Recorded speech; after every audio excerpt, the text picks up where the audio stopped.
This is probably the most Family Guy that the Amazing Digital Circus has ever gotten. Hey, what's up, guys? We just got episode 5, and, you know what? I think it was a much better attempt at doing a filler episode. Um, it's interesting. It's kind of more of like an anthology, I guess.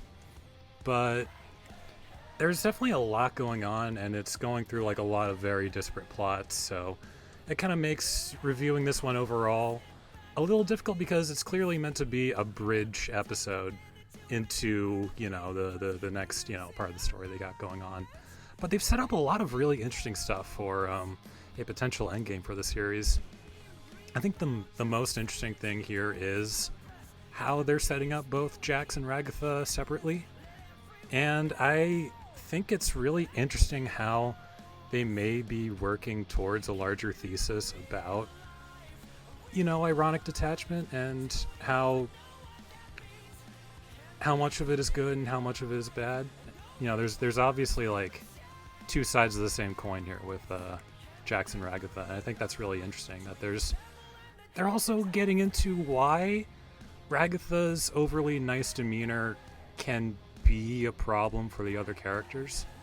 And it's something that is really interesting when Ragatha is finally, made aware to these things. It kind of, I feel like her reaction to it really does say a lot. And just overall, like I've had my feelings for Ragatha for a while, but this is definitely the episode where she becomes my favorite. Like all around, just absolutely my favorite character now.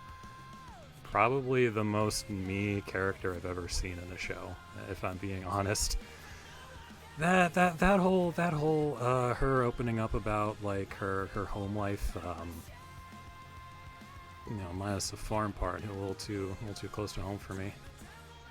Especially the yelling. Anyways, but I just think that like if they are going to do like a more low stakes kind of slice of life story, I think episode 5 is a much better attempt at it than episode 4, in that it just kind of leans into the whole scattershot like comedy sketch aspect, whereas I felt like that kind of got in the way of the structure of the story in episode 4. Here they have the room to both do like all these different things, all these different set pieces, with the whole gimmick of this episode being its multiple adventures that they're kind of going back and forth on. It leads to there just being a much better fleshing out of both Ragatha and Jax compared to how episode 4 tried to flesh out Gangle. I think the stargazing scene like goes on maybe a little too long for my taste, but and also the whole manga one was kind of not really my favorite.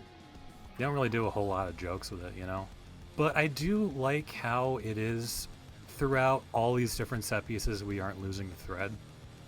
Again, that's why I think I almost sort of imagine this as like an anthology episode. We've gotten like, I think, a lot more of there potentially being like more vulnerability to Jax.